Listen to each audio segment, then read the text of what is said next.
Hi friends, good morning. This is Tulasi. Welcome to Tulasi vibes.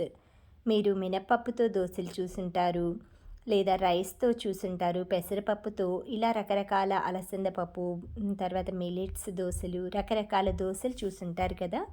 ఎప్పుడైనా వెజిటేబుల్స్తో దోశలు చూసారా మీరు? ఈరోజు నేను ఒక హెల్దీ అయిన, బాడీకి హీట్ చేయని ఐటెం తోటి దోశలు అయితే చూపిస్తాను. అది ఏంటో కాదండి, మన సొరకాయతోటి దోశలన్నమాట.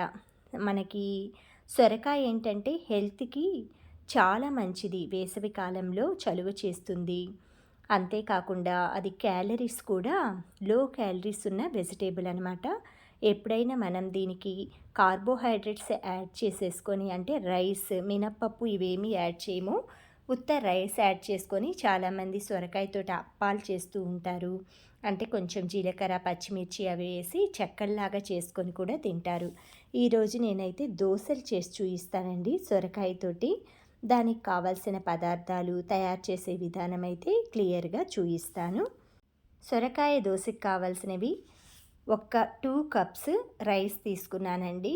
నేను తీసుకుంది ఒక హాఫ్ సొరకాయ ముక్క అనమాట. అది కూడా లేత సొరకాయ తీసుకోండి మీరు. ముందుగా ఏ రైస్ అయినా సరే మీరు తీసుకోవచ్చు. దీనికి మామూలుగా రైస్ వండుకునే రైస్ కానీ, స్టోర్ రైస్ కానీ, అలాంటివి రకరకాల రైస్ ఏదైనా యూజ్ చేయొచ్చు. ఇలా లేత సొరకాయని మాత్రమే తీసుకోండి. సన్నగా ఉంటుంది కదా, అంటే విత్తనాలు లేకుండా ఉండేట్లుగా చూసుకోండి. సొరకాయనంతా పైన చెక్కు తీసేసి ఇలా ముక్కలుగా కట్ చేసి పెట్టేసుకోవాలి. లోపల సీడ్స్ ఉంటే మాత్రం తీసేయండి. సీడ్స్ ఉంటే మనకి దోశలు అంతా చక్కగా రావన్నమాట. నార్మల్ దోశల్లాగా ఇవైతే రౌండ్గా అలా రావండి, కొంచెం మనకి రవ్వ దోశ మాదిరిగా అలా వస్తాయన్నమాట. కానీ హెల్త్కి చాలా మంచిది. ఇలా చెక్కు తీసుకున్న సొరకాయని ముక్కలుగా కట్ చేసుకోండి, మీడియం సైజు ముక్కలుగా.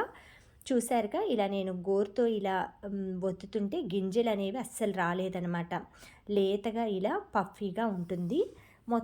దీన్ని మొత్తం వాడుకోవచ్చు, సీడ్స్ లేవు కాబట్టి. ఇలా నేను ఈ 2 కప్స్ రైస్కి 3 కప్స్ సొరకాయ ముక్కలు తీసుకున్నాను. అంతే క్వాంటిటీ అనమాట దోశలకి. ఇవి మీకు విరగటం కానీ ఏముండదు. చేసుకోవాల్సిందల్లా చిన్న మంట పెట్టుకొని మనం కాల్చుకోవాలి. ఫస్ట్ కొంచెం రైస్, కొంచెం సొరకాయ ముక్కలు 2 సమానంగా మిక్సీ పట్టుకోవాలి. ఇందులో వాటర్ అయితే ముందుగా యాడ్ చేయొద్దు. తర్వాత మనం చూసుకొని కన్సిస్టెన్సీని బట్టి వాటర్ యాడ్ చేసుకోవచ్చు. కప్పు రైస్కి 1.5 కప్పు సొరకాయలు వేసేసుకొని మిక్సీ పట్టేసుకుంటున్నాను. 2 కప్పుల రైస్కి 3 కప్పులు సొరకాయ ముక్కలు, కొంచెం సాల్ట్ వేసానండి, ఇంకేం వేయకూడదన్నమాట. ఇలా మెత్తగా మనం మిక్సీ పట్టేసుకోవాలి. జస్ట్ వెంటనే అది స్మూత్ స్ట్రక్చర్ వచ్చేస్తుంది మనకి దోశ పిండిలాగా. చూసారు కదా, ఇలా ఈ కన్సిస్టెన్సీలో పట్టుకోవాలి. తర్వాత ఒక గిన్నెలోకి దీన్ని డిష్ అవుట్ చేసేసుకోవాలి. ఇలా మనం మొత్తం పిండిని తయారు చేసుకొని మనం ఈ రోజుకి కావాల్సినంత వరకు వాటరు, ఆనియన్ ఇవన్నీ యాడ్ చేసేసుకొని మిగతాది ఫ్రిడ్జ్లో పెట్టుకోవాలి. నేను కొంచెం వేరే బౌల్లోకి షిఫ్ట్ చేసేసుకొని దానికి కావాల్సిన ఉల్లిపాయలు, పచ్చిమిర్చి, అల్లం ముక్కలు, కరివేపాకు, కొత్తిమీర, మీరు ఏదైనా ఆకుకూర సన్నగా చాప్ చేసి కూడా వేసుకోవచ్చు. ఇవి ఎందుకంటే కొంచెం వాటర్ లిక్విడ్గా పోస్తాం కాబట్టి మనకి రవ్వ దోశలాగా వస్తాయన్నమాట. ఇలా గట్టిగా పిండి రుబ్బుకొని ఏవైనా కొంచెం మనకి చిన్న చిన్న ముక్కలుగా ఉంటే చూసి నేను పక్కన తీసేసుకుంటున్నాను. తర్వాత వేరే బౌల్లోకి అయితే నాకు కావాల్సిన అంత పిండి తీసుకొని అందులోకి సన్నగా చాప్ చేసిన కరివేపాకు, పచ్చిమిర్చి, ఉల్లిపాయలు, సాల్ట్ కూడా మీరు ఈ స్టేజ్లో చూసుకొని పోసుకోండి. నేను ఇంకేం వేయలేదండి, ఈ 3 వేసుకున్నాను అనమాట. చూసారు కదా, ఇలా రవ్వ దోశలాగా కలుపుకోవాలి. ఈ విధంగా పోసుకొని మందంగా పోసుకోవచ్చు, మనకి బొడ్డట్లాగా కొంచెం టైం పడుతుంది. ఇలా పల్చగా కూడా చేసుకోవచ్చు. రవ్వ దోశలాగా తింటుంటే చాలా క్రిస్పీగా ఉంటుందండి, టేస్టీగా ఉంటుంది. వెయిట్ లాస్ రెసిపీ, మనకి కార్బోహైడ్రేట్స్తో పాటు లో ఫ్యాట్ వెజిటేబుల్ అనమాట. ఇది హెల్త్కి చాలా మంచిది. మనం బ్రేక్ఫాస్ట్ బదులు కానీ, లంచ్కి కానీ, డిన్నర్కి కానీ ఎప్పుడైనా సరే దీన్ని చేసుకోవచ్చు. ఇలా మందంగా చేసిన పిండి కూడా నేను ఆనియన్స్ వేయకుండా మీకు ఒకటి పోసి చూపిస్తున్నాను. ఈ విధంగా మనం దోశల పిండిలాగా మొత్తం పోసేసుకొని సిమ్లోనే కాల్చుకోండి. 2 పనాలు పెట్టుకున్నారంటే మీకు 2 దోశ పాన్లు ఈజీగా మీరు ఒకటి తినేలోపు ఇంకోటి పోసేయచ్చు. ఒక్కసారి వేయంగానే ఆమ్ ఫట్ అని లాగించేస్తారండి. అంత టేస్టీగా, స్మూత్‌గా, స్పంజీగా, క్రిస్పీగా ఉంటాయన్నమాట ఈ దోసలు.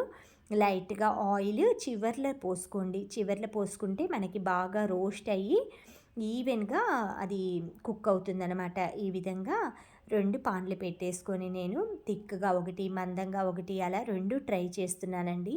చాలా బావుంటుంది. చాలా టేస్టీగా ఉంటుంది. వీలైన వాళ్ళు మీకు సొరకాయలు ఎక్కువగా అంటే లేత సొరకాయలు అలా దొరుకుతూ ఉంటాయి కదా! చాలామంది సొరకాయతోటి పప్పు, పచ్చడి ఇలాంటివి చేస్తుంటారు. దోసలు కూడా ఒక్కసారి ట్రై చేయండి. ఇంకొకసారి అయితే మళ్ళీ మళ్ళీ చేసుకోవాలనిపిస్తాయన్నమాట. అంత బావుంటాయి. చూశారు కదా! దీంట్లోకి నేను సొరకాయ తొక్కుతోటి పచ్చడి చేసుకున్నాను. ఆ సొరకాయ పీల్ తీసేసాం కదా! దాంతోటి టమాటా, పచ్చిమిర్చి అవన్నీ వేసి చట్నీ తయారు చేసుకున్నాను. దీంట్లోకి ఆ చట్నీయే బావుంటుందండి పల్లీ చట్నీ కంటే. ఎందుకంటే మనం హెల్తీ వైస్‌గా లో ఫ్యాట్‌గా చేస్తున్నాం కాబట్టి, మళ్ళీ పల్లీ వేశారంటే మనకి ఎక్కువగా క్యాలరీస్ వస్తాయన్నమాట. అందుకని టమాటా, పచ్చిమిర్చి, సొరకాయ అది ఫైబర్ ఎక్కువ ఉంటుందండి సొరకాయ తొక్కులో కూడా. బీరకాయ తొక్కు, సొరకాయ తొక్కు చాలా టేస్ట్‌గా ఉంటాయి చట్నీలు. మీరు కూడా ట్రై చేసి ఎంజాయ్ చేయండి. Thank you friends. Thank you for watching. Thank you for valuable time. Have a safe day. Please like, share, subscribe my channel Tulasi vibes.